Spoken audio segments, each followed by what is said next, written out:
bem-vindos e bem-vindas a mais um evento, mais uma palestra, né, do nosso 13º Encontro Catarinense de Saúde Mental.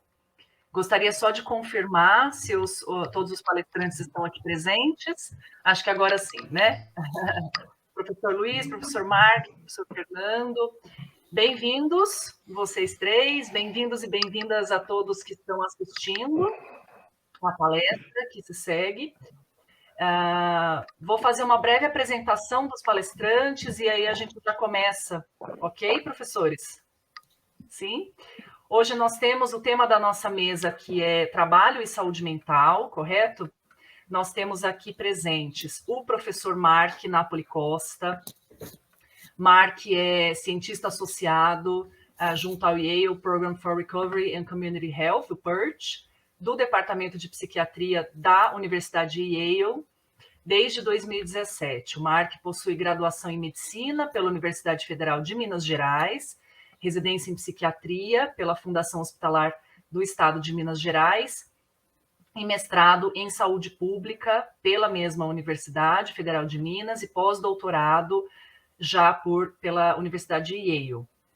Nós temos o professor Luiz Felipe Ferro. Luiz Felipe é graduado em Terapia Ocupacional pela Universidade de São Paulo, é mestre em Psicologia, doutor em Ciências e pós-doutor pelo Programa de Pós-Graduação em Psicologia Social da Universidade de São Paulo.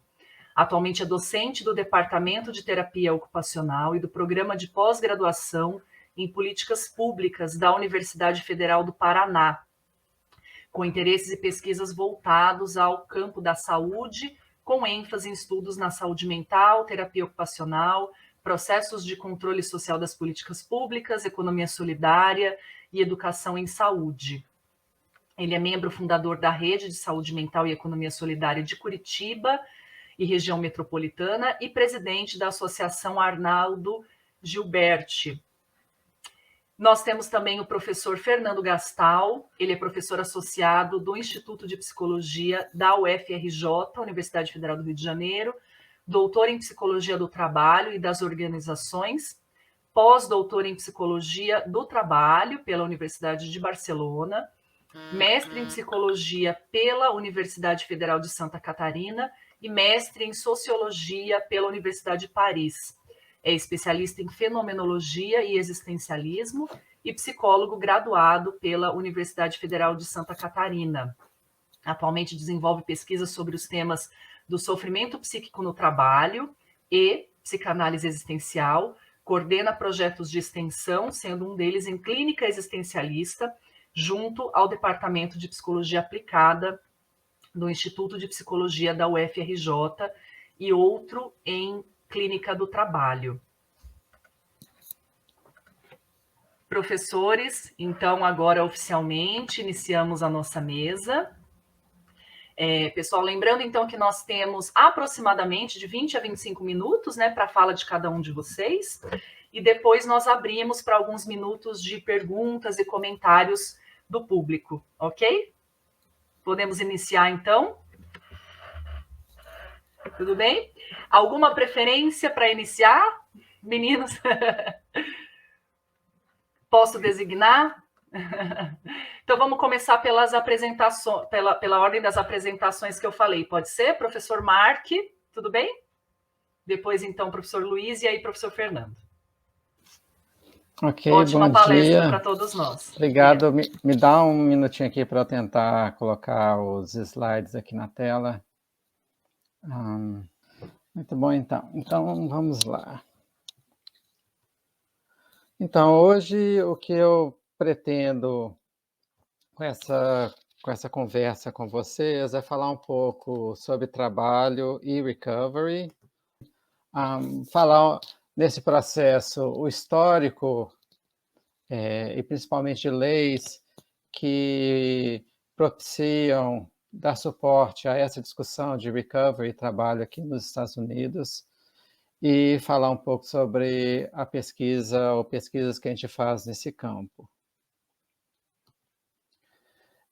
O meu percurso, eu trabalhei no Brasil muitos anos como psiquiatra, trabalhei na saúde pública, trabalhei no CAPS de 1984, 94 a 2000, eu trabalhei em Betim, no CAPS de Betim, trabalhei na Coordenação de Saúde Mental de Betim, de Belo Horizonte, e trabalhei no CERSANS de Belo Horizonte de 2000 a 2011, quando eu mudei para os Estados Unidos.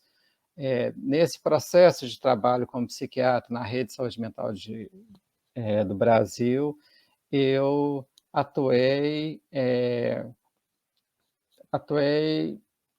com bastante intensidade na luta antimanicomial, no Fórum Mineiro de Saúde Mental e suporte à Rede Nacional Internúcleos da luta antimanicomial e em parceria com a Associação dos Usuários de saúde mental. Depois eu mudei para os Estados Unidos, onde eu trabalho como pesquisador aqui no Departamento de Psiquiatria da Universidade de Yale, da Escola de Medicina da Universidade de Yale, num programa chamado Program for Recovery and Community Health. Então, acho que a primeira pergunta é por que falar de trabalho para pessoas em sofrimento mental? Essa era uma discussão da época que eu trabalhava no Brasil, no CERSANS, nos CAPs, e a gente, naquela época, enquanto psiquiatra, a gente tinha uma noção, uma percepção e um conceito de que pessoas em sofrimento mental grave, elas tinham um processo, a psiquiatria chamava de doença, a gente passou a denominar isso como sofrimento psíquico dentro do movimento da luta antimanicomial, mas a gente tinha essa percepção de que pessoas em sofrimento mental grave, elas não tinham capacidade para trabalhar, não é? E que o trabalho era mais um ponto de estresse para as pessoas em sofrimento mental e que, portanto, a gente deveria, para aqueles que manifestavam sintomas, manifestavam sofrimento mental grave, a gente deveria tentar buscar um processo para conseguir algum subsídio, algum auxílio, quer seja pelo processo de aposentadoria por invalidez, não é? Para aqueles que tinham algum percurso de trabalho antes de apresentar os sintomas do sofrimento psíquico, ou o benefício de prestação continuada, que foi uma conquista importante aí no final dos anos 90, não é? Então, para pessoas que nunca trabalharam e que tinham uma condição, não tinham renda, não é? Havia essa possibilidade do benefício de prestação continuada, não é? E essa era a forma como eu trabalhava no campo da saúde mental, essa era a noção, e a gente, naquela época, começou a discutir, então, as estratégias, que são estratégias usadas ainda hoje na Itália, não é? Em relação às cooperativas, né? Junto aos centros de convivência, a gente começou o processo de implantação de centros de convivência em Belo Horizonte, depois desenvolvimento de um grupo de bastante sucesso, a Suricato, né?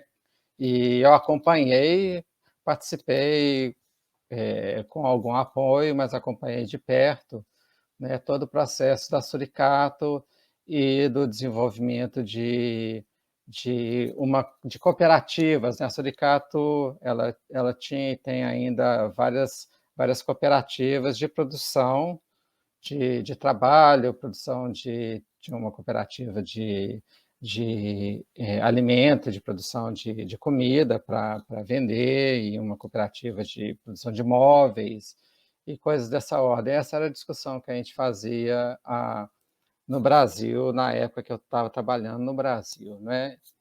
E quando eu mudei para cá e comecei a trabalhar com pesquisa no campo da saúde mental, a gente via que a discussão de recovery, ela já apontava para questão da inserção de pessoas em sofrimento mental no campo do trabalho e do trabalho regular, normal, e isso como um direito, não é? Então, havia aí uma distinção clara, talvez, da forma como eu fui treinado e como eu fui formado dentro da psiquiatria e nessa interface com o processo de reabilitação e as discussões em recovery, né?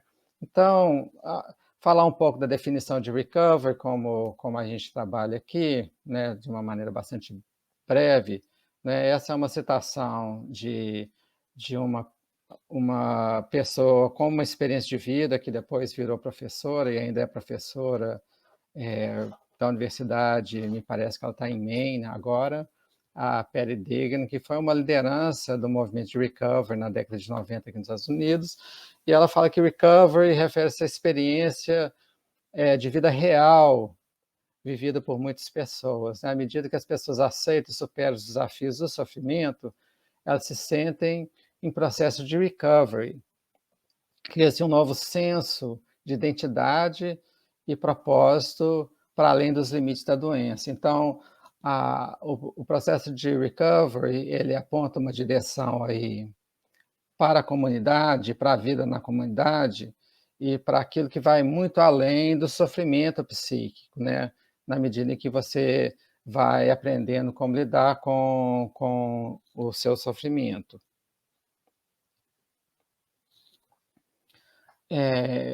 A gente pode,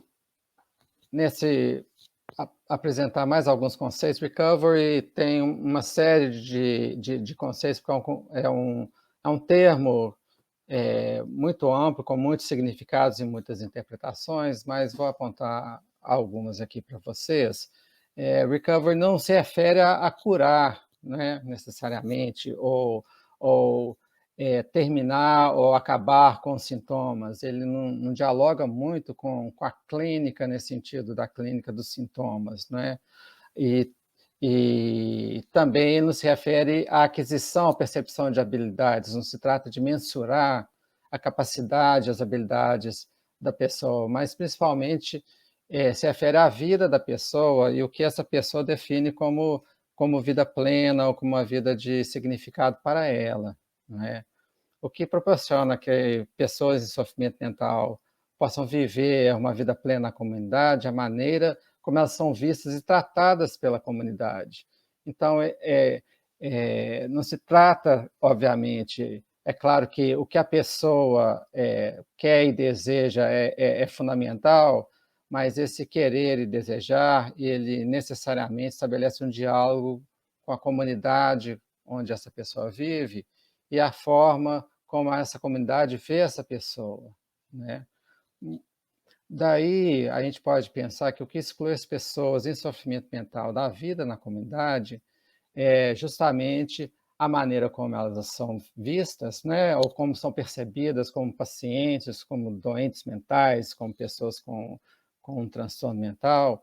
E essa visão aponta, obviamente, para questões de discriminação, né, e preconceito, que estão aí no cerne das estratégias de recovery, né?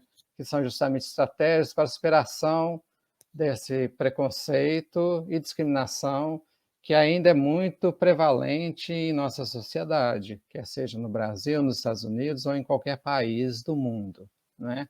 Portanto, não é tanto a doença em si, né? O sofrimento mental em si, mas são as pessoas que possibilitam ou não o processo de recovery.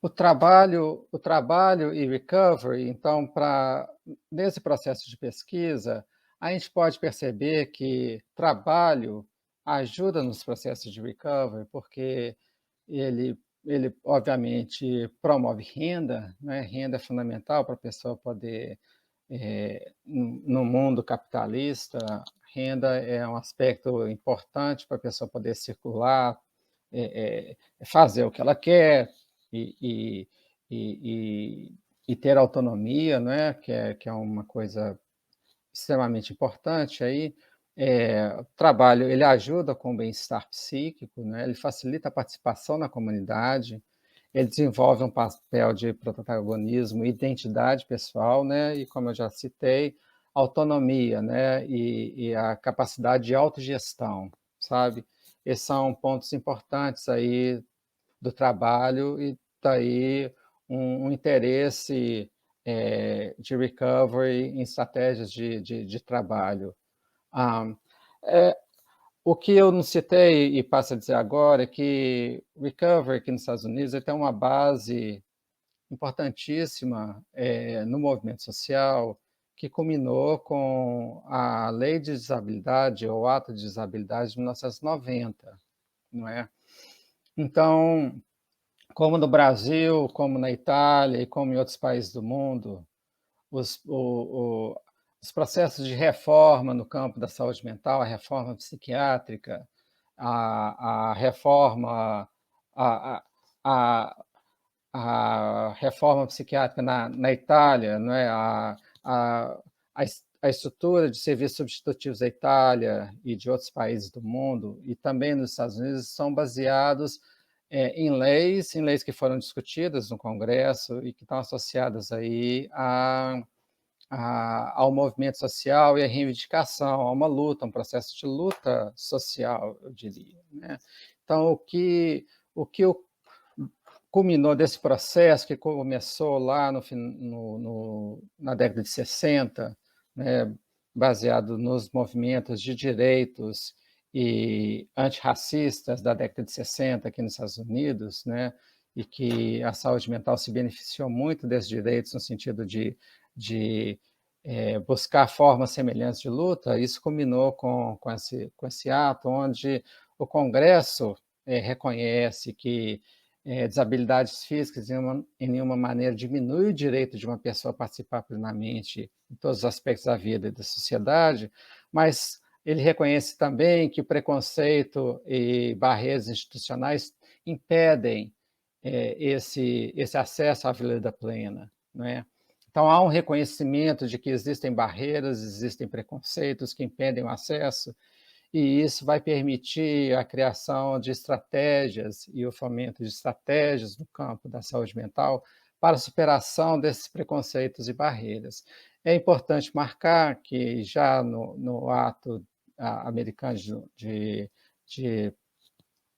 para a desabilidade, o trabalho ele tem um papel, ou ele tem um eixo central nessa discussão, sabe? Porque as pessoas dos movimentos sociais de pessoas com desabilidades em geral e desabilidades psiquiátricas também, elas reconheciam que a dificuldade de acesso a trabalho, a autonomia, a renda, né, independência, estava no cerne dessas questões que a gente pode chamar como preconceito e barreiras institucionais. Não é?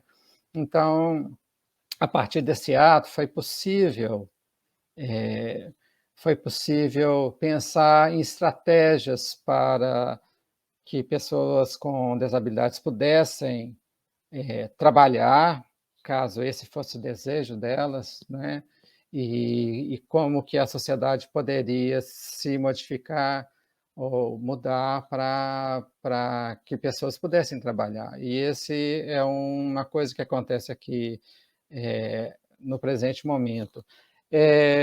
Uma diferença que eu gostaria de marcar aqui, eu não gosto muito dessa comparação Brasil e Estados Unidos, acho que a gente tem particularidades, né, e processos culturais complexos e diferentes, mas um aspecto que eu acho que vale a pena mencionar é que, através desse ato americano de pessoas com desabilidade e da proibição de discriminação de pessoas, que é uma consequência desse ato, por causa da desabilidade, ficou proibido que empregadores pudessem perguntar sobre histórico de saúde do candidato ao trabalho, sabe? Então, hoje você não pode, é proibido, é considerado como uma discriminação você pedir, por exemplo, um atestado médico para ingresso no trabalho,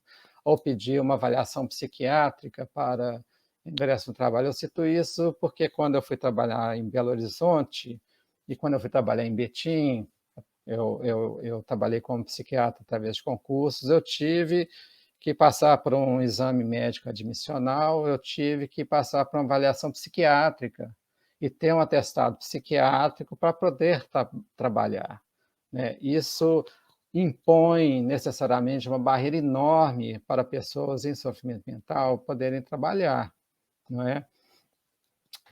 O ato americano de pessoas com disabilidade, ele proíbe esse tipo de ação, sabe? O empregador não pode, é proibido fazer qualquer pergunta, mesmo na entrevista, se você, enquanto entrevistador, né, enquanto um empregador, se você pergunta para a pessoa se ela tem histórico ou se ela teve algum sofrimento psíquico, isso é considerado como discriminação e, e o empregador pode ser processado. Então, essas perguntas, elas não acontecem. E quando eu vim trabalhar na faculdade, aqui, ninguém me pediu um atestado médico, ninguém me pediu um histórico de saúde e ninguém me pediu um exame psiquiátrico para eu poder trabalhar na posição que eu exerço hoje. A partir desse ato de 90, e houve aí uma discussão longa em relação ao sofrimento psíquico, se seria ou não uma desabilidade, isso foi levado ao Supremo e teve uma determinação do Supremo, e depois, a partir dessa determinação do Supremo, o governo federal vai desenvolver aí ações, portarias, como a gente pode nomear, não vou entrar nesses detalhes, mas aqui em Conérica, o Departamento de Saúde Mental, então, em 2003, ele se denomina como orientado. A gente tem uma coordenação estadual de saúde mental que é bastante atuante, e eu digo atuante porque um grande número de pessoas em sofrimento mental dependem de plano de saúde do governo, o governo oferece plano de saúde aqui, e o governo ele também coordena serviços e contrata serviços e promove serviços de saúde mental. Então, o Departamento de Saúde Mental do Estado de Connecticut, ele, a partir de 2004, ele se determina ou se denomina como orientado pelo Recovery, e ele implementa um programa que é efetivo até hoje. Ele implementa um programa de suporte ao emprego, onde esse programa, a função dele é para oferecer possibilidades ou ajudar na busca do trabalho competitivo e integrado, e competitivo e integrado significa o trabalho normal, regular. Então, o Estado hoje contrata serviços para ajudar pessoas a buscar empregos regulares, normais, baseados naquilo que a pessoa quer, dentro de um modelo que se chama IPS, que é o, em inglês, Individual Placement and Support, que é o suporte à pessoa, o suporte individual para encontrar um trabalho. E esse programa, ele já funciona aqui já há quase 20 anos, com bastante sucesso, onde 50% das pessoas que buscam esse programa conseguem um emprego regular, né? Então, a gente está falando de pessoas em sofrimento mental grave, 50% conseguem um emprego, e um dos princípios desse programa ele tem 8 princípios, vou citar alguns. Um deles é nenhuma exclusão, ninguém pode ser excluído desse programa, baseado na presença de qualquer sintoma, e ele propõe que, uma vez que a pessoa queira trabalhar, que ela deve buscar um emprego imediatamente, sabe? Independente aí, de novo, da condição clínica ou da presença de sintomas, né? Não se trata de fazer um treinamento para, ou um processo de reabilitação para que a pessoa possa trabalhar. Se a pessoa quer trabalhar, o trabalhador desse programa vai começar a buscar na comunidade um emprego imediatamente. Eu já caminho aqui para o final da minha apresentação. O que a gente tem feito, então, nesse, nesses, nesses anos que eu estou trabalhando aqui, eu tenho trabalhado em pesquisas para entender melhor esses processos de trabalho e estratégias para facilitar o encontro de trabalho de pessoas em sofrimento mental. A gente sabe que, junto com a discriminação do sofrimento mental, existem também aí outras formas de discriminação e de barreiras institucionais para acesso ao trabalho. Então, a gente tem trabalhado com sucesso no entendimento dessas barreiras e na busca de estratégias de superação dessas barreiras. Um programa importante que a gente acompanhou foi a criação de programas específicos para pessoas em sofrimento mental com envolvimento com a justiça criminal, né? Pessoa com histórico criminal no Brasil e nos Estados Unidos também tem uma barreira a mais para encontrar trabalho, né? Uma vez que o histórico criminal ele é público e ele é acessado. E essa é uma discussão importante aqui, porque os Estados Unidos é o país que mais encarcera no mundo, e ele desproporcionalmente encarcera muito mais minorias, como os afro-americanos e os latinos, né? E um outro trabalho que a gente desenvolveu e que a gente acompanhou foi de um programa específico para o trabalho para latinos, né? Hoje a gente tem um programa de treinamento de pós-doutorado que eu ajudo a coordenar, justamente para treinamento de pesquisadores para a discussão e para entendimento dos processos de trabalho para pessoas em sofrimento mental grave. Eu vou parar, então, por aqui, e vou abrir para perguntas, se alguém tiver alguma pergunta, ou Mariana. Ok. Obrigada, professor Mark. Ótima apresentação. A gente pode seguir para as falas dos professores Luiz e Fernando, Isso. e aí depois, no final, pode ser, Mark? Pode no final ser. a gente vê. Tudo bem? Perfeito. Certo. Então, professor Luiz, por favor, fique à vontade para iniciar. Olá, bom dia a todos. Agradeço demais o convite, parabenizo todos os membros da comissão organizadora pelo belo evento e a todos pela participação nesse sábado pela manhã. A gente sabe das dificuldades, dos compromissos que todos temos, e da vida afetiva também. Muitas vezes para a gente poder discutir temas tão importantes que também levam o nosso afeto, também estão relacionados ao nosso afeto. Seguindo o professor Marco também, eu vou colocar aqui a minutagem para a gente conseguir ser bem pontual.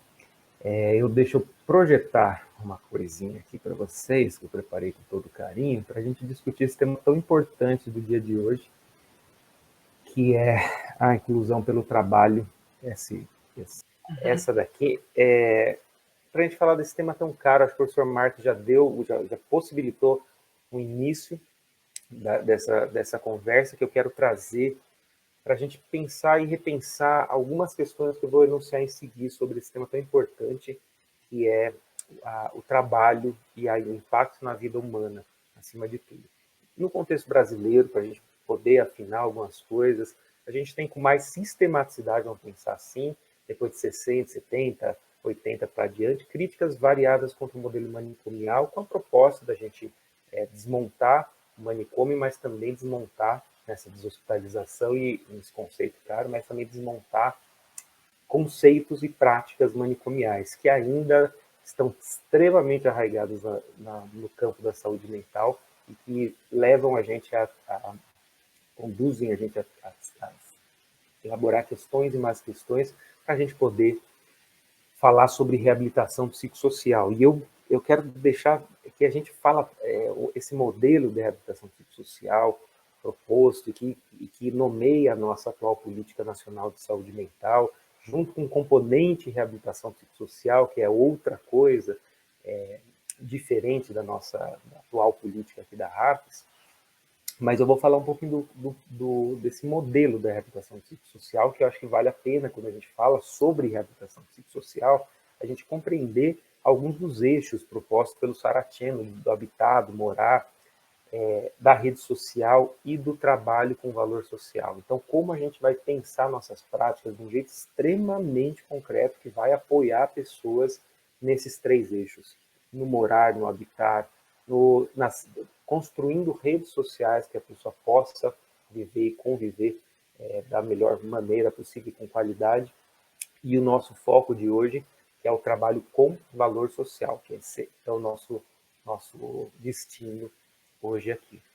Esta apresentação, eu espero seguir o tempo direitinho, estava organizado para 20 minutos, ainda fiquei muito contente com os 25 minutos aqui, que a gente organizou a possibilidade de falar um pouquinho mais, porque essa é uma experiência muito cara, muito querida, que eu invisto alma, afeto, vida acadêmica, pesquisa, vida profissional, técnica, tudo que um ser humano consegue investir nesta possibilidade de criar formas para falar sobre trabalho concretas. E aí, para isso, a gente precisa pensar, como o professor Mark traz aqui, na vida humana. Para falar deste eixo aqui, a gente precisa falar da vida humana, entender processo de saúde mental nesse contexto da reabilitação psicossocial e do trabalho. Vejam a nossa situação, né? Ontem mesmo eu estava conversando fizemos um evento em Ponta Grossa, numa cidade aqui do estado do Paraná, e uma das colegas colocou um caso que eu falei, vou replicar aqui, né? Me veio à cabeça e marcou, de pessoas que perderam o emprego e extremamente constrangidas por isso. Eu acredito que vários dos que nos escutam aqui já tiveram essa experiência, e aí você vai conhecer alguém, por exemplo, e essa pessoa te pergunta, olha, o que você faz? Onde você trabalha? E aí a pessoa fica extremamente constrangida porque perdeu o emprego. E essa colega me colocou um caso que eu falei, nossa, como isso é levado no extremo, né? Como isso machuca realmente as pessoas, impacta com urgência a vida humana. Ela comentou que algumas festas começaram a ser feitas exclusivamente para pessoas desempregadas, para que elas pudessem se sentir mais à vontade com isso. Eu achei de uma experiência tão drástica para a gente entender o sofrimento da pessoa que realmente não tem emprego, que não consegue exercer esse importante papel, o papel mais importante da vida adulta, que não é só geração de renda, que não só proporciona a geração de renda, proporciona a construção de afetos, construção de um papel no mundo, construção de uma rede social, de objetivo para a vida. É óbvio que pode construir vários sofrimentos também a depender do trabalho e do estilo do trabalho, mas ele é um papel fundamental na vida adulta. E quando a gente perde, isso impacta sobremaneira na nossa vivência, no nosso processo psíquico, na nossa alma. E vejam, e se isso acontecesse desde a vida adolescente? E se essa exclusão do trabalho acontecesse e permanecesse a vida adulta inteira, até a velhice? Quais as marcas que isso levaria na alma das pessoas que vivenciam esse processo, que procuram, que tentam ser incluídas no mercado de trabalho, em qualquer dos seus formatos, e não conseguem? E conseguem 1 mês, 2, as famílias, as pessoas, os profissionais aqui percebem que a pessoa vai se estruturando, só que daqui a pouco ela perde o emprego por conta de uma crise qualquer, como a pessoa chega numa entrevista, como o professor Mark coloca, né? E aí o entrevistador pergunta alguma coisa sobre o sofrimento, e a pessoa fala e já sai ali cabisbaixo, falando, já perdi o emprego. Me perguntaram de novo a respeito disso. Quais os buracos na alma que essa pessoa vai tendo? Como isso vai impactando a sua vida psíquica? Como isso vai impactando as relações humanas que vão sendo construídas ou destruídas por conta desse tipo de vivência? Pensar reabilitação psicossocial, pensar sofrimento humano, exige que a gente se pergunte algumas coisas. Pensar trabalho. Como que a gente pode construir coletivamente? E eu vou sempre frisar esse coletivamente. A inclusão social. Como construir coletivamente formas concretas de inclusão social. Não estou falando de inclusão social da cabeça, estou falando de formas concretas. Como construir coletivamente possibilidades que a pessoa possa exercer o papel de trabalhador no campo da saúde mental. Como construir concretamente e coletivamente formas de geração de trabalho e renda que garantam a manutenção, ampliação e qualidade da vida humana. Como construir nossas práticas frente a esse outro objeto de intervenção, completamente diferente do objeto próprio ao modelo manicomial, que nos levou e levou à saúde a conduzir e estruturar suas práticas de uma maneira extremamente ambulatorial, clínico, restrito. Como a gente vai pensar a vida humana no seu exercício? Pensar quais os apoios concretos que pessoas reais no sofrimento mental vivenciam no seu processo de trabalho. Como a gente vai pensar as nossas práticas? Esses são os desafios que eu quero pautar a minha apresentação de hoje aqui. Como pensar a saúde?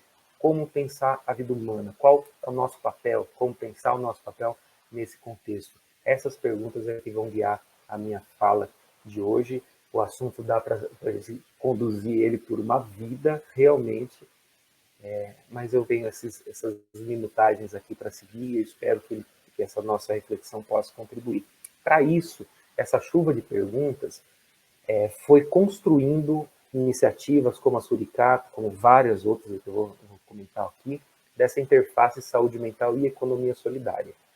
Então, primeiro, procurando construir nessa interface formas concretas de geração de trabalho, de geração de renda, de geração de vida humana, de relações de participação social. É nessa interface que eu vou me centralizar nessa conversa. Primeiro, falando um pouco o que é a economia solidária, essa forma de junção de trabalhadores. Então, aqui não há chefe, não há patrão, não há empregados. Tem coletivos de trabalhadores que organizam o seu fluxo de trabalho.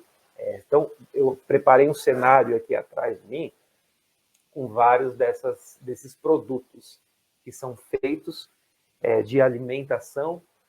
Comprei ontem algumas coisas aqui numa das feiras, artesanato e não só, né? Pode compilar vários formatos de produtos e serviços, sejam carros, sejam celulares, sejam computadores. A economia solidária ela é ampla. O que ela exige? Solidariedade. O que ela exige? Que os trabalhadores organizem o seu trabalho. Que eles pensem juntos por autogestão, quer dizer, não é alguém que manda, são eles que mandam, como esse trabalho vai funcionar, quais os fluxos de trabalho, o que fazer quando a gente tem lucro, reservar um dinheirinho para distribuir entre os trabalhadores todos, reservar um dinheirinho para se uma máquina quebrar, o que a gente vai fazer quando tem prejuízos? Os trabalhadores pensando, colaborando juntos com meios de produção coletivos também. Essa é a economia solidária, uma forma humana que prioriza, acima de tudo, o valor social, o valor do ser humano, e não somente o dinheiro. Então, nesta outra forma de convivência comunitária, vários empreendimentos que vocês estão vendo aqui atrás, né? Empreendimentos de marcenaria, por exemplo, né? Empreendimentos de costura, de produção de celulares, né? Vários produtos e serviços possíveis, né? De horta, de materiais orgânicos, vários dos produtos, vários, né, empreendimentos de culinária, congregam e podem congregar pessoas também em sofrimento mental. São uma das formas para a gente pensar concretamente inclusão social pelo trabalho. E, nesse sentido, se dá essa interface que eu quero colocar aqui, contextualizando um pouco dos questionamentos atuais da saúde mental e da economia solidária. Muito bem. E eu vou tentar falar nesse momento. Optei por fazer uma fala mais densa, rápida, para aproveitar esse momento, que eu acho que é um momento caro para a gente discutir com profissionais, com usuários, com familiares, formas concretas da gente fazer essa inclusão social para o trabalho acontecer. Isso aqui atrás, ressaltando o papel do coletivo, esse cenário atrás eu não conseguiria montá-lo se não fosse todo um trabalho de coletivos. Trabalho de CAPES, que apoiou as iniciativas a fazer os materiais, de uma rede comercializando esses materiais, dos usuários que se propuseram a fazer, a viver isso, a construir essa forma de participação comunitária. Isso aqui que está no meu background, aqui no meu fundo, no fundo dessa tela, nesse cenário, ele é propulsor. Eu só sou uma pessoa falando do trabalho de todo um coletivo extremamente potente e debruçado a enfrentar problemas da falta de inclusão pelo trabalho, da exclusão pelo trabalho. E, nesse sentido, eu vou trazer alguns dos pontos aqui que eu acho extremamente caro que a gente da saúde possa pensar qual é o nosso papel. Vai ser ainda o papel do consultório fechado, do ambulatório, ou a gente realmente vai desencapsular, né, fazendo um paralelo com o CAPES, desencapsular o CAPES e tentar ter estratégias para estar construindo junto com pessoas humanas a sua vida humana, percebendo quais as dificuldades que pessoas em sofrimento mental possuem para poder estar no mundo, poder gerar papéis sociais, vida humana, saúde. E aí eu vou trazer alguns pontos que eu acho que são caros para a gente pensar esse nosso outro papel. Esse nosso papel é extremamente potente. E muitas vezes a gente é desinstrumentalizado por todo um legado manicomial que ainda nos assola. A gente quer falar um pouco do empoderamento individual inicialmente. Pensem o seguinte, para a gente falar disso. As pessoas que a gente vai trabalhar têm uma vida inteira, muitas vezes, de preconceito, de exclusão social. Não é fácil, tenho certeza que alguns vivenciaram de ficar 1, 2 anos sem trabalho. Quando você volta para o trabalho, você fica até sem chão, feliz de um lado, sem chão do outro. Imagina uma vida inteira disso. É disso que eu estou falando, quando eu falo de ação, de atenção individual. Como pensar pessoas que estão fora do trabalho, excluídas diariamente, com a família apontando o dedo para a pessoa e apertando essa ferida. É um sujeito que não contribui nada, isso aqui só me dá gasto, nunca trouxe R$1 aqui para dentro de casa. Pelo amor de Deus, como viver com isso depois de décadas e a pessoa começar a se inserir em qualquer empreendimento? Qual que é o apoio que a gente da saúde tem e pode dar para essa pessoa e deve configurar a nossa prática? Percebam que o estigma da sociedade, a família, da rede social, isso vai impactar sobremaneira e vai exigir da gente, profissional de saúde, um olhar cuidadoso, atento. Essas duas palavras estão caras no campo da saúde mental: cuidado e atenção. Para construir concretamente isso nesses espaços junto com a pessoa. Quando a gente tem um coletivo, por exemplo, todos esses daqui são feitos por coletivos de pessoas, de trabalhadores. Todo coletivo da economia solidária tem dificuldades para optar, para não se desmontar no percurso, para escolher quais os caminhos do empreendimento, cada um com a sua opinião, como a gente vai pensar em estratégias democráticas para apoiar esses empreendimentos. Como é que a gente vai dar conta de lidar com conflitos diversos? Tem um colega, tem um artigo muito bonito ressaltando esse papel do terapeuta como mediador desses processos de geração de renda pautados na autogestão. Então, eu quero ressaltar muito aqui que há outro papel para a gente, que não é do ambulatório, que é o de estar construindo junto com a vida humana, junto com as pessoas do sofrimento mental, formas de inclusão social pelo trabalho, neste caso, próprio dar o eixo trabalho com valor social eu me propus a fazer aqui essa discussão sobre o modelo de reabilitação psicossocial. Vejam, a gente tem papel nesse suporte aos usuários e aos empreendimentos em momentos de crise diversos. Pensar em inserção no trabalho, na nossa área, pensar também que vai haver momentos de crise, momentos de recaída. O tradicional é, quando a pessoa está aqui, tem um momento de crise, é desfiladeiro abaixo. Qual que é o papel nobre da gente da saúde? É que esses momentos de crise revertam em apoio para retorno ao trabalho. E, nesse sentido, a gente tem um papel fundamental para fazer visitas domiciliares, para reativar a pessoa para o trabalho, para organizar o coletivo, por exemplo, para garantir, por exemplo, apoio nesse momento, por exemplo, para um coletivo de pessoas de sofrimento mental, por exemplo, que produz marcenaria, que todo mundo vai recair vez ou outra e precisar ficar internado. Será que o coletivo não pode optar por garantir 5% para uma bolsa crise? E quando a pessoa entrar em crise, tem esse dinheirinho guardado para ajudar ela a pagar as contas. Será que não é um jeito da gente pensar a inclusão social pelo trabalho?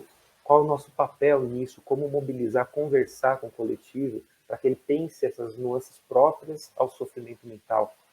A gente pode acessar o acompanhamento terapêutico para acompanhar pessoas diretamente nos espaços de internação, garantindo a volta delas para o trabalho. O coletivo também pode pensar em como flexibilizar essa agenda. Não está das 8 às 18, não é mandado embora. Como a gente pode flexibilizar essas agendas? Quais as pactuações que a gente pode fazer e a gente da saúde tem que pensar nisso concretamente? Veja que eu não estou mais no ambulatório, eu estou no dia a dia de um empreendimento de inclusão pelo trabalho.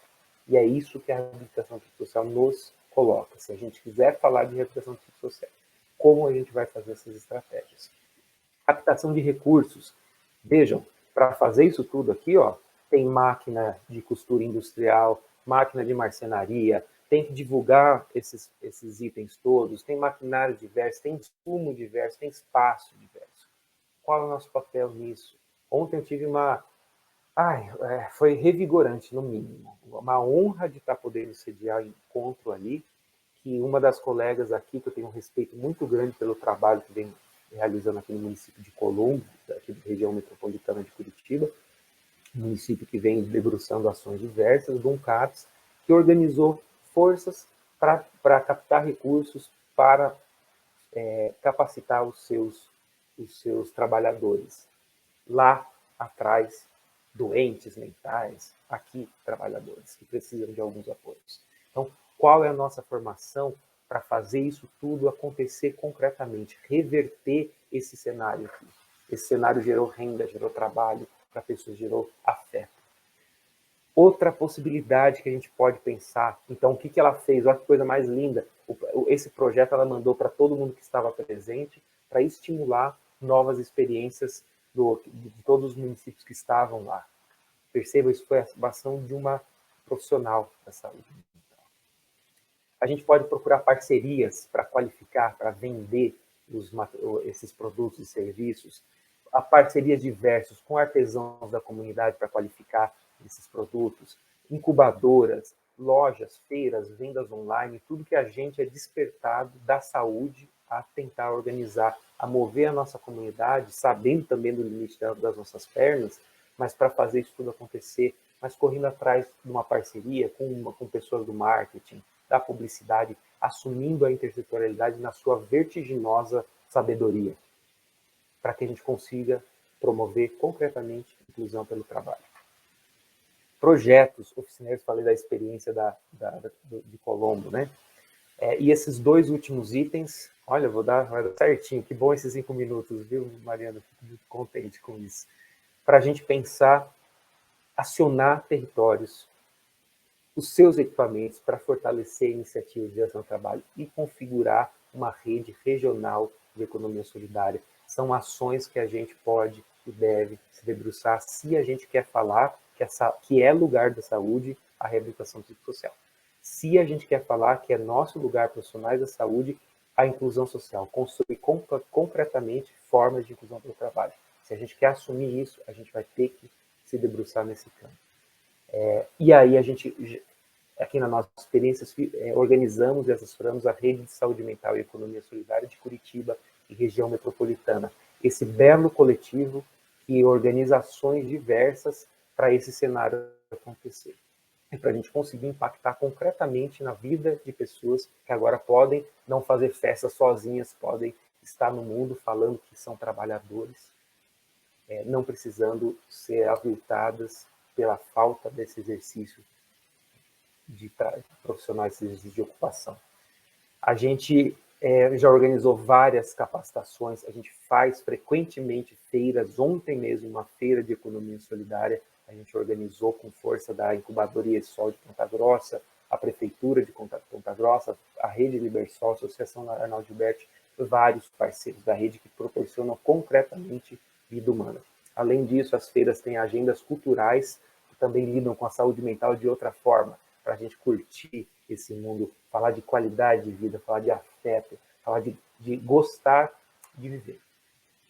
A gente, além disso, né, aqui tem acho ótimo esse material aqui, além disso, além das feiras, a gente está atualmente estruturando um espaço que vai congregar uma cantina, um espaço que vai congregar um grupo de geração de renda de cozinha, de culinária, com uma cozinha industrial montada e uma loja de economia solidária, para todos esses produtos aqui atrás poderem concretamente ser vendidos, ser produzidos num CAPES, num centro de convivência, em qualquer espaço, CRAS, e poder ser vendido, comercializado e gerar renda de hoje para amanhã para pessoas que precisam desse papel, inclusive da renda. Então, esse é o projeto que está em execução, a gente já chegou a vários itens, estamos montando esse espaço para sediar um empreendimento, mas sediar todos os produtos dessa rede, a Rede Libersol. Então, é o que estamos fazendo. Se a gente quiser falar de reabilitação psicossocial, se a gente quiser falar de trabalho com valor social, não tem saída. Esse nosso novo objeto exige da gente esse novo compromisso. Aí, Luiz, mas eu não vi em momento nenhum da minha graduação a respeito de nada disso. Pois é, esse é o compromisso. É a gente repensar o modelo manicomial vertiginosamente. Aos que se debruçarem nessa viagem, tenho certeza que vai ser uma viagem iluminada, cheia de coisas boas nessa vida, e que vocês vão, com certeza, conseguir impactar a vida de pessoas. Eu não tenho nem esperança, eu tenho a certeza, e o meu não é uma expectativa, é uma vivência. E o meu fundo, aqui atrás, esse quadro, ele ressalta isso tudo. Nunca, por favor, nunca duvidem que um pequeno grupo de pessoas conscientes e engajadas possa mudar o mundo. De fato, foi somente assim que o mundo mudou. Essa é a Rede Libersol. Quem quiser conhecer mais, essas são as redes sociais da Rede Libersol. Vai ser um prazer recebê-los e poder trocar informações a respeito. Muito obrigado. Obrigada, professor Luiz. Excelente palestra também. Eu vou apenas adiantar um comentário, porque a gente já tem uma pergunta para o final, mas tem apenas um comentário que é especificamente aqui para o professor Luiz, da Camila Maria Magalhães Azevedo. Ela diz: professor Dr. Luiz, é realmente uma honra te ouvir falar. Tive o privilégio de ser sua aluna e hoje me vejo vislumbrada pela terapia ocupacional na saúde mental. Então, só um elogio aí, um comentário para o Luiz. Que coisa professor? Boa. Que coisa boa. Só agradeço o comentário. Que bom ter aqui você conosco. Parabéns. Professor Fernando, quando quiser. Oi, tudo bem? Obrigado, Mariana. Queria agradecer, né, ao convite, né, de estar participando aqui dessa mesa com o professor Luiz, com o professor Marco. Eu vou a abordagem que eu vou desenvolver aqui como minha forma, né, de contribuição ao debate aqui sobre saúde mental e trabalho. Eu me inspirei um pouco no próprio tema do Congresso, né, das aflições contemporâneas, das novas formas de produção psicossocial, né, dos sujeitos. Aí resolvi, né, abordar a questão de um ponto de vista, trazendo algumas noções críticas, né, do mundo contemporâneo, do mundo do trabalho contemporâneo, e de algumas repercussões que essa certa hegemonia que tem dado, né, as formas de trabalho no mundo contemporâneo, as repercussões subjetivas e para a saúde mental que tem desdobrado. A partir das pesquisas, né, que eu tenho desenvolvido, principalmente na pós-graduação aqui na UFRJ, e, né, orientações de teses também, que tem me subsidiado uma série de reflexões críticas sobre o mundo do trabalho na contemporaneidade e os desdobramentos subjetivos, né? Bom, então eu organizei aqui minha exposição partindo de uma reflexão sobre o processo histórico, do ponto de vista mais amplo, né?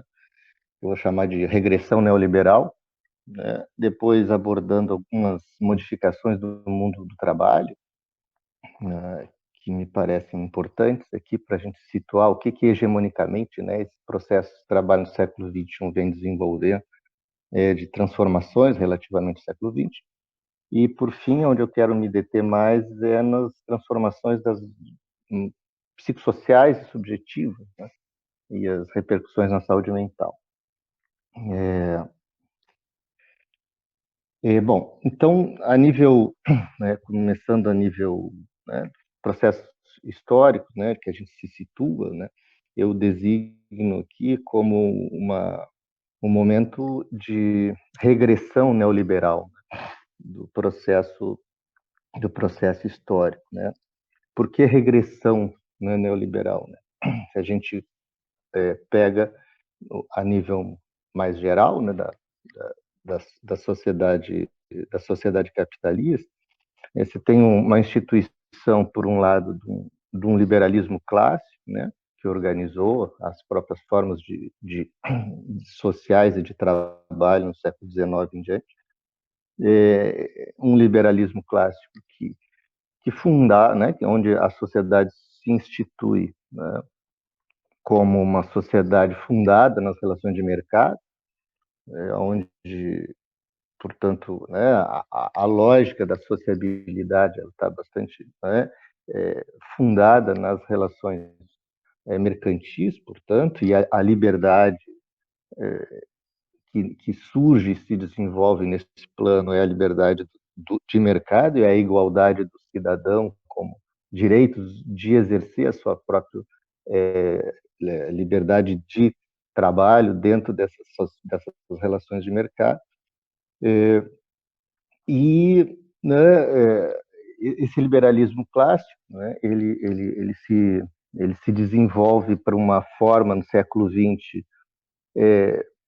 aonde se impregna o que se chama, né, uma forma de produção e de cultura de massa, né, que vem com todos os desenvolvimentos dos Fordismo, keynesianismo, com a questão social que aparece, né, que isso vai durar basicamente o século XX inteiro, dependendo, é claro, né, que não é possível ver as particularidades das sociedades brasileiras, sociedades europeias, americanas, mas de um ponto de vista geral, que eu vou me deter, né, para dar tempo da minha exposição, mas a questão social passa a ter relevância fundamental, ou seja, a mediação das políticas distributivas do Estado, né, nesse tipo, né,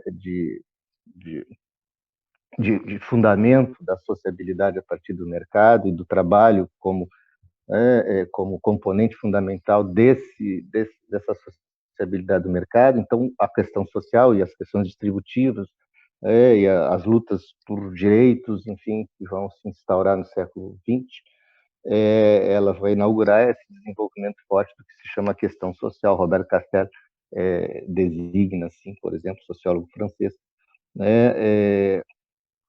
E por que eu chamo de regressão neoliberal, né? A regressão neoliberal que vai acontecer a partir do final do século XX e vai alcançar o século XXI, que nós nos encontramos, na medida que o prefixo neo, né, requer esse neoliberal, né, justamente ele qualifica uma espécie de retrocesso ao liberalismo do século XIX, por isso uma regressão, mas ao mesmo tempo um retrocesso que aprofunda certa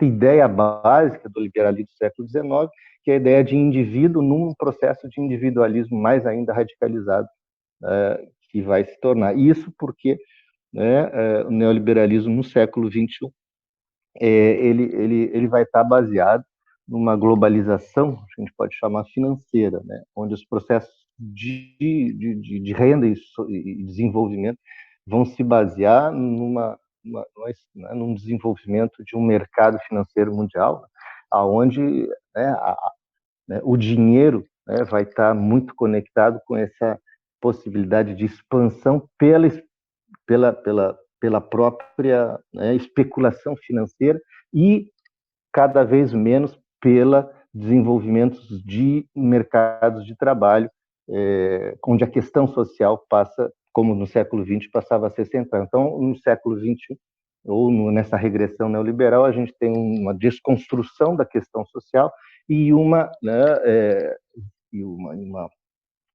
orientação, né, a nível mundial por um individualismo econômico extremamente potente e por uma especulação financeira cada vez maior, aonde a desenvolvimento da questão social e do trabalho vão regredindo a formas cada vez mais, eu diria, desumanas, né?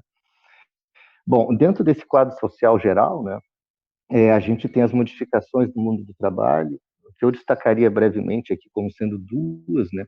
Uma é uma alta cientificização, né, que é fruto da revolução tecnológica, e a outra é as transformações gerenciais.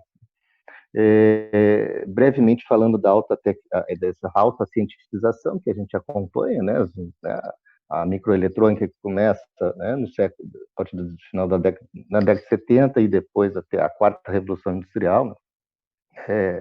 Mas basicamente o que é essencial aqui que eu destacaria é que o sentido dessa autocientificação não é simplesmente a produção de objetos tecnológicos que servem de utensílios para o sujeito, né? A lógica que está impregnada nessa autocientificação não é a lógica de um sujeito que, né, que tem a seu acesso vamos dizer assim, produtos tecnológicos que possam utilizá-los a seu benefício. É o contrário, né?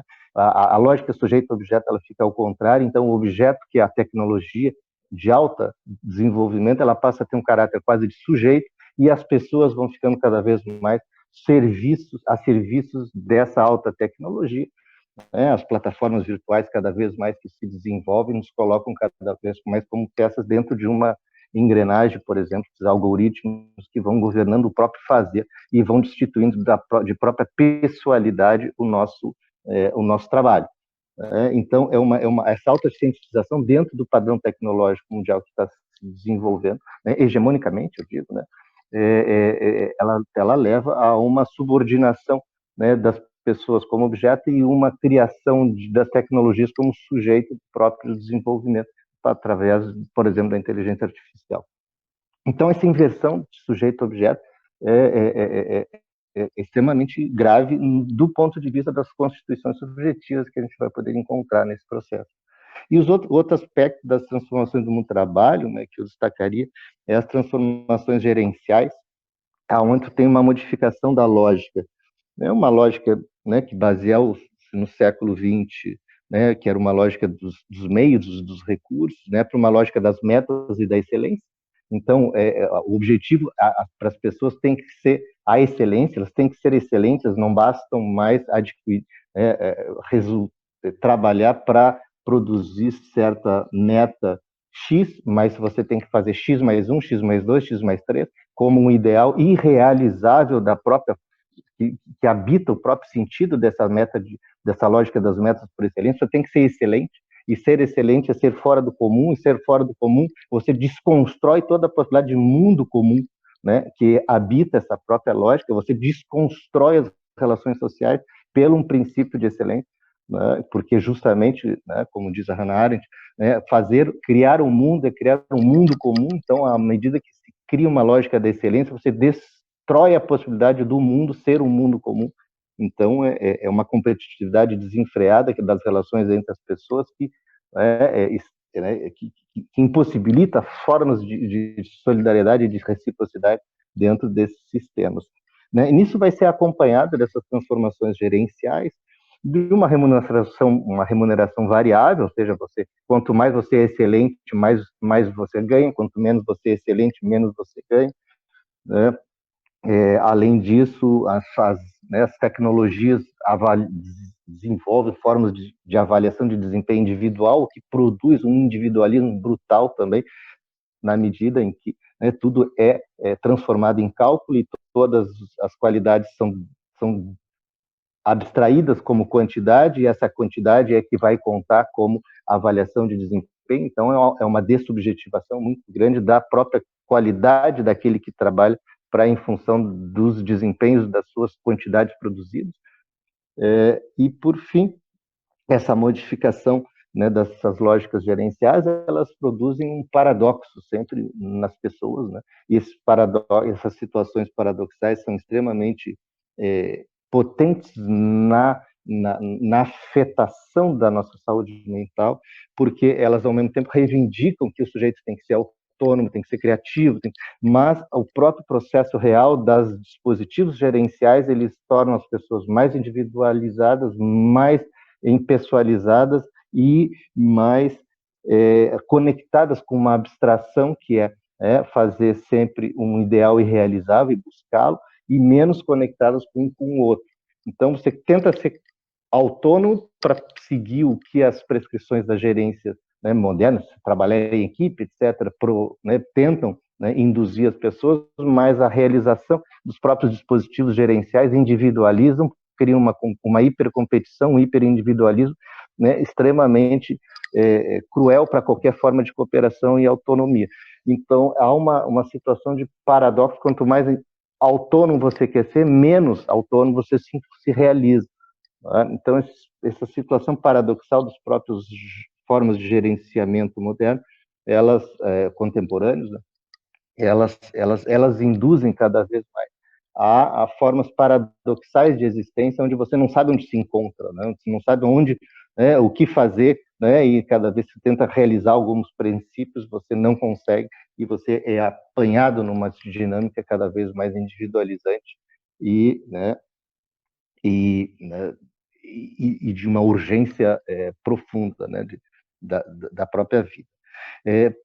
Dessas transformações gerenciais, eu entro em certas repercussões na ordem psicossocial e subjetiva que elas têm produzido, e aqui eu quero, né, me deter um pouco mais, né, que essas transformações, eu diria que tem uma transformação da ordem do tempo, das próprias relações sociais e da experiência de si, né? Da ordem do tempo, né, esse modo, né, essa regressão neoliberal a nível sócio-histórico e essas formas de gerência que se modificam, elas produzem o que eu chamaria da experiência da urgência, né? Cada vez mais, então, se torna a experiência, as relações psicossociais, a experiência, né, subjetiva, elas se dão sob a forma de urgência, ou seja, tudo é para ontem, né? Tudo tem que ser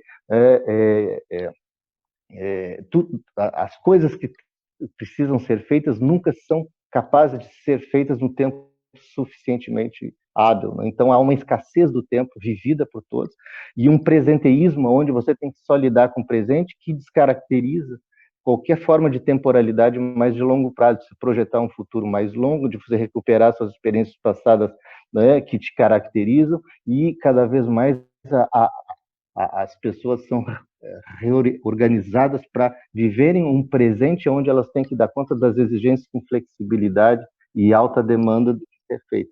Então, isso é um processo subjetivo extremamente, né, precário, que as pessoas vão sendo lançadas para, né, conseguir sobreviver nessa ordem de tempo cada vez mais urgente. Nisso impacta as relações sociais, né, onde, por exemplo, o sociólogo francês, o Vincent Golajac, ele diz que se passa de uma ordem onde as lutas de classes eram presentes por uma luta de classe, ou seja, uma luta por lugares, e cada um passa a viver a relação com o outro dentro de uma ordem competitiva extremamente forte, onde o outro ele vai ser aquele que pode pegar meu lugar e eu tenho que ser aquele que tem que preservar meu lugar em competição com o outro. Então, uma desconstrução extremamente potente de qualquer laço de solidariedade dentro dessa ordem social hegemônica. E, por fim, as experiências de si, né, que isso vai gerando, que eu chamo de uma experiência de si, onde vai se constituindo cada vez mais um eu, como um eu capital, né? Um eu que é um capital que precisa se valorizar para ser empregado. Esse tipo de experiência de si, ele é justamente uma experiência de construção de uma impessoalidade crescente, né? Porque é um eu que tem que ser gestor de si, e ser gestor de si é ser alguém que se dissocia dos seus afetos, ou seja, que produz uma inafetabilidade cada vez maior para poder se constituir como uma empresa de si, um empreendedor de si, uma abstração dos seus conteúdos mais existenciais, mais afetivos, mais sua existência mais sensível, e esse eu que se constrói cada vez mais com capital, ele é cada vez mais impessoalizado pela sua urgência de empregabilidade, pela sua necessidade de compreender a personalidade que lhe caracteriza como um empreendimento produtivo. Ou seja, há aí uma profunda serialização, né, do componente psíquico, assim, numa ordem extremamente competitiva e impessoal. Nesse sentido, né, eu presencio, né, eu destacaria, né, as manifestações assim da saúde mental que esse tipo de ordem de vida, né, ou de não vida, né, tem produzido, que né, por um lado, a depressão e a ansiedade, e por fim eu chamaria, né, uma estrutura cada vez mais perversa da própria subjetividade dentro desse mundo, né, nessas características. A depressão, por quê? Porque esse tipo né, de processos sociais e de trabalho nesse sentido, eles agravam cada vez mais o esgotamento, né, o esgotamento justamente dos projetos de excelência a qual as pessoas se lançam, e uma produção de uma experiência de insuficiência, como diz o Alan Ehrenberg, um sociólogo, cada vez maior. Essa experiência de insuficiência ela é gravemente, né, vivida e, portanto, produzida, né, experiências depressivas cada vez maiores. Esse filósofo Alan Ehrenberg vai colocar para a gente, né, que o trabalho se tornou a antessala da depressão no século XXI. Mas, um outro aspecto do processo, né, dessa experiência da insuficiência que eu qualifico aqui como esses processos depressivos que alargam, né, é a ansiedade. Né, e a ansiedade como uma outra faceta da experiência de depressão, no sentido dessa antecipação da insuficiência, né? Esse medo da insuficiência que passa a alcançar as experiências subjetivas de uma maneira a produzir uma concorrência cada vez mais brutal no sujeito, para que ele não seja o próximo insuficiente da lista que se anuncia. Então, essa ansiedade, essa experiência da antecipação da insuficiência gera, então, uma hiperatividade, como uma necessidade de sobrevivência dentro de relações sociais cada vez mais estreitas de solidariedade e cooperação e mais competitivas e violentas. Nesse sentido, o último aspecto aqui, como impactos, né, ou como produção de sintomáticas na saúde mental desse tipo de ordem, né, de trabalho hegemônica, pelo menos, né, que nos encontramos, eu chamaria a atenção para os processos de perversão, né, de uma subjetividade perversa, nesse sentido de que, da própria palavra, né, a etimologia da palavra perversão, como pervertere, como corromper, né, corromper no sentido de que, na medida que os próprios processos subjetivos vão se fazendo como um eu capital, esse eu capital, ele é um eu que se organiza pela frieza do cálculo, e a frieza do cálculo vai fazendo com que o processo de perversão da própria natureza humana para se fazer humana. Né? Então, nesse sentido, a perversão das nossas próprias possibilidades, da corromper as nossas possibilidades de humanidade numa frieza calculante cada vez maior. Então, nesse sentido, uma estrutura perversa, né, não propriamente do quadro patológico, eu diria mais clássico, mas do ponto de vista da experiência subjetiva da frieza do cálculo como aquilo que você não sente dor mais pelo outro, você não sente dor nem mais por si mesmo, pela própria, né, automatismo que esse processo vai gerando a nível subjetivo, e um desassociar-se consigo, com a própria existência sensível, para poder viver nessa ordem cada vez mais urgente, né, individualista e abstrata, né, do cálculo, né, que exige essas relações sociais nesse tipo de ordem de mundo. Então, eu acredito que, sei lá, tanto o professor Marco quanto o professor Luiz, que me antecederam, né, trouxeram exemplos ou trouxeram trabalhos de contra-hegemônicos, né, no sentido de que de produção de relações sociais, relações de trabalho que possam estabelecer outra forma de mundo e de vida possível, porque dentro dessa lógica de regressão neoliberal, das modificações desses dispositivos gerenciais, o que eu tenho presenciado, estudado e a gente tem visto são aprofundamentos de lógicas sociais extremamente desumanas, né, e que requerem, eu acho, uma crítica radical para que podemos ser criativos, né, e encontrar outras maneiras de viver que não essa. Obrigado, gente. Muito bom, professor Fernando, ótima fala também. Obrigada, pessoal. Nós temos aqui algumas perguntas, tá bom? Eu vou direcionando aqui. Uma primeira pergunta, a pessoa direciona especificamente ao professor Mark, tá? Então, a pessoa diz: parece que o recovery possui uma tradição de décadas em produção científica de conhecimento e instrumentos. Como a saúde mental brasileira poderia se esforçar para dialogar com o recovery e ou buscar maior legitimidade científica de suas práticas? Respondo já? Por favor, Mark, por favor. Depois tem mais outras duas perguntas, tá, gente? Ok. Por favor. Obrigado. Agora eu consegui terminar e fazer um café e tomar um café, então agora estou mais acordado aqui. Estou nos Estados Unidos, a gente está uma hora mais cedo, e eu queria me desculpar, mas agradecer imensamente ao convite por estar aqui nessa mesa, né? Saudar aí as falas muito, muito boas que nos instigam do professor Luiz e do professor Fernando, sabe? São falas bastante interessantes e instigantes, me põem a pensar cada vez mais.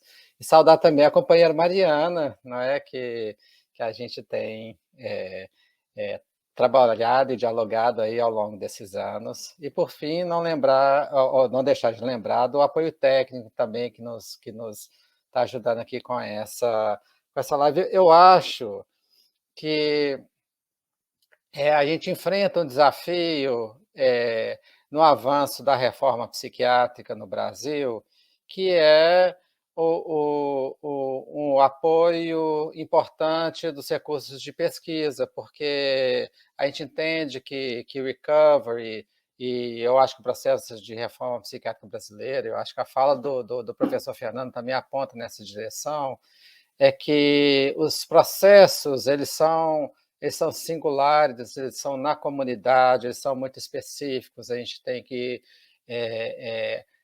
perceber e incorporar estratégias culturais, sabe, incorporar a cultura das pessoas. Então, a gente precisa buscar, a partir de conceitos mais amplos, buscar soluções locais bastante específicas, e eu acho que o campo da pesquisa, ele pode ajudar muito, sabe, na construção dessas estratégias, sabe? A lógica de mercado, como o professor Fernando aponta, ele resulta num processo que é bastante excludente, sabe, de pessoas que têm desabilidades, né, de pessoas que têm sofrimento psíquico, que têm algumas dificuldades. E a gente precisa, sem dúvida nenhuma, do apoio da pesquisa, de pesquisadores como Mariana, professor Luiz, né? Professora Mariana, professor Luiz, professor Fernando aí no Brasil, né? E a gente precisa, para avançar a pesquisa, a gente precisa de recurso, sabe? Existem recursos internacionais, alguns poucos, a gente tem tentado construir um pouco essa tradição, mas existem recursos no Brasil e o governo ele precisa investir recursos em pesquisa, não tem um caminho diferente. Eu acho que a gente avançou muito com a reforma psiquiátrica brasileira, mas a gente deparou com impasses, e esses impasses eles não são resolvidos somente por estratégias gerenciais ou estratégias de eu acho que isso é o melhor, né? A gente precisa sim de desenvolver instrumentos de avaliação, a gente precisa de envolver as pessoas nos processos, né? Pesquisas participativas, a gente tem que desenvolver novas estratégias de avaliação, de pesquisa, etc. Então, eu vejo o caminho do Brasil. Eu sou uma pessoa, por um lado, otimista, não é? Eu vejo um caminho, uma direção bastante promissora no campo da saúde mental, porque a rede de serviços substitutivos do Brasil ela tem resistido aí aos ataques terríveis, né, de uma direita, eu não sei nem como denominar, não é assim, o bolsonarismo é uma coisa que a gente não consegue nem dar um nome, né, mas a gente tem resistido. E eu acho que, passar dessa tempestade, a gente tem que, sem dúvida nenhuma, reivindicar, batalhar, e eu acho que o sucesso que a estratégia de recovery tem aqui nos Estados Unidos é porque leis foram passadas e essas leis trouxeram também recursos de apoio à pesquisa, sabe? Então, junto com a lei para pessoas com desabilidade aqui nos Estados Unidos, veio formas de financiamento e construção de institutos para pesquisar estratégias para discutir justamente a vida na comunidade de pessoas em sofrimento mental também, certo? Obrigada, Mark. Pessoal, dado o nosso tempo curto, eu gostaria até de fazer alguns comentários, né? Mas vamos deixar para que as pessoas, né, tenham esse momento com vocês. Então, nós temos, gente, mais 3 perguntas, tá? Apareceu mais uma agora. Eu vou apontar as 3 perguntas, se vocês me permitirem, e vou abrir principalmente para o professor Luiz e para o professor Fernando fazerem breves comentários, tá bom? Já que a gente tem pouquinho tempo, ok? Então, vamos lá. Uma delas bom dia. A partir das experiências dos palestrantes, como reafirmar a atenção para a vivência e experiência profissional da pessoa com enfermidade mental? Vocês já falaram muito disso, né? Mas acho que se tiver algum comentário mais específico, quais as estratégias para o enfrentamento dessa lógica neoliberal de precarização e a que acaba gerando adoecimento e barbárie, né? Especificamente, acredito, em relação à fala do professor Fernando. Com a experiência da urgência e da cultura individualista, como ter mais liberdade no âmbito acadêmico? Se já é difícil para aspirantes a pesquisadores, como incluir pessoas com transtorno mental na lógica do mundo acadêmico de forma saudável? Posso tomar a fala, Mariana? Vocês me Por favor, Luiz. Eu vou ter que até sair o quanto antes, eu tenho uma viagem agora para fazer às 10h45, e tá lá na rodoviária, mas de qualquer maneira, eu acho que as falas aqui para mim foram, olha, professor Fernando, professor Mark, Mariana, obrigado por sediar esse espaço, toda a equipe.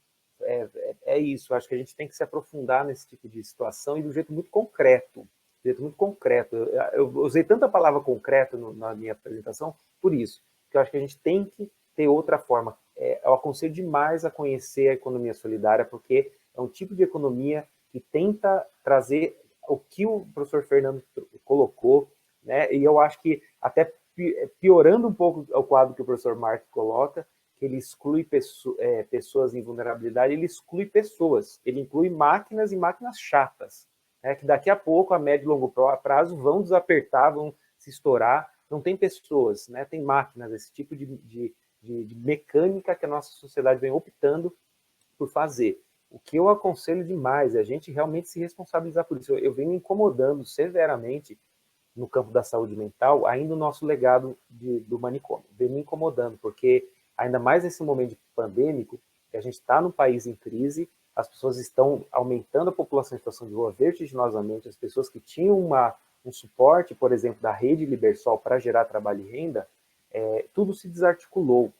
E a primeira coisa que foi desarticulada foi processo de inclusão pelo trabalho, uma das bases do modelo da reabilitação social. Para quê? Para assumir novamente o modelo ambulatorial de cuidado. Então, para mim, esse é um compromisso que a gente da saúde mental tem que fazer.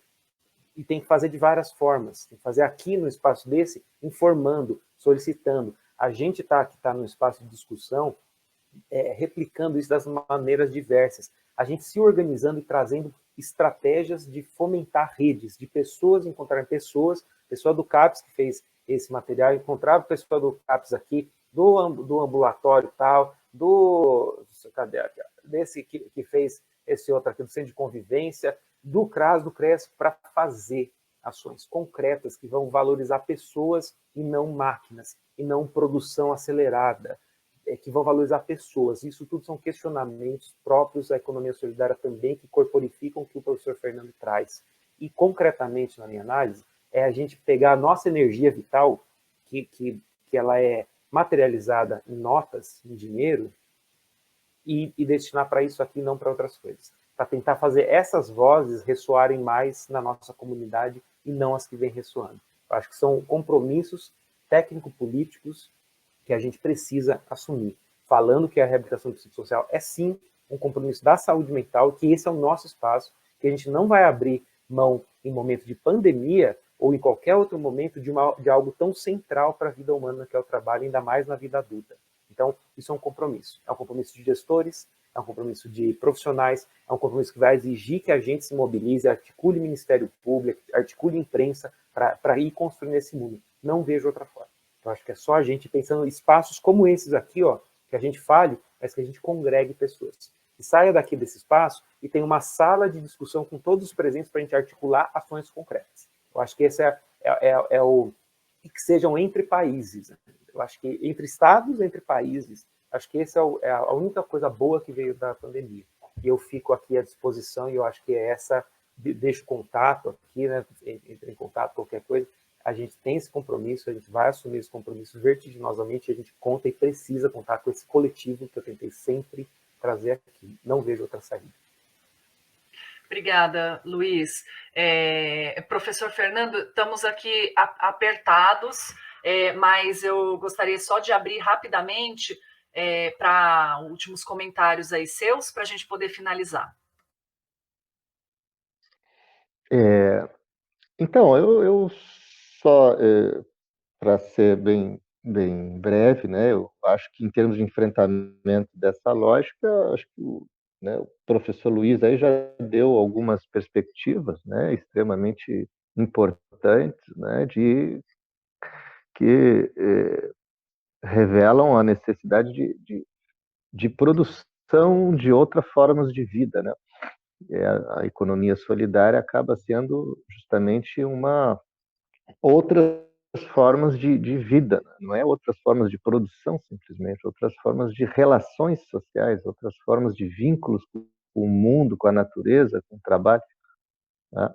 E sem as quais não é possível falar em saúde, né? E nem em saúde mental.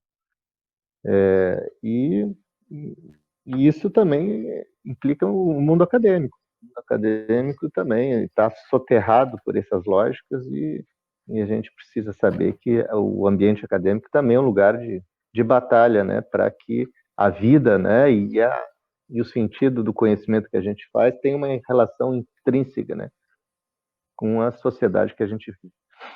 Então, faz parte dessa lógica do mundo também, né? que a gente precisa reverter o sentido.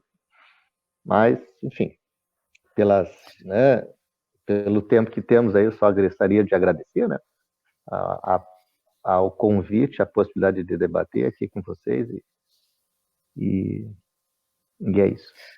Rapidamente, para acrescentar, eu acho que novas formas de trabalho são fundamentais, como economia solidária, mas a incorporação de pessoas diferentes nas formas tradicionais de trabalho transformam também os espaços de trabalho e as formas de produção. Então, acho que são as duas estratégias muito importantes. A gente aprende muito quando tem um colega com experiência de vida trabalhando junto com a gente.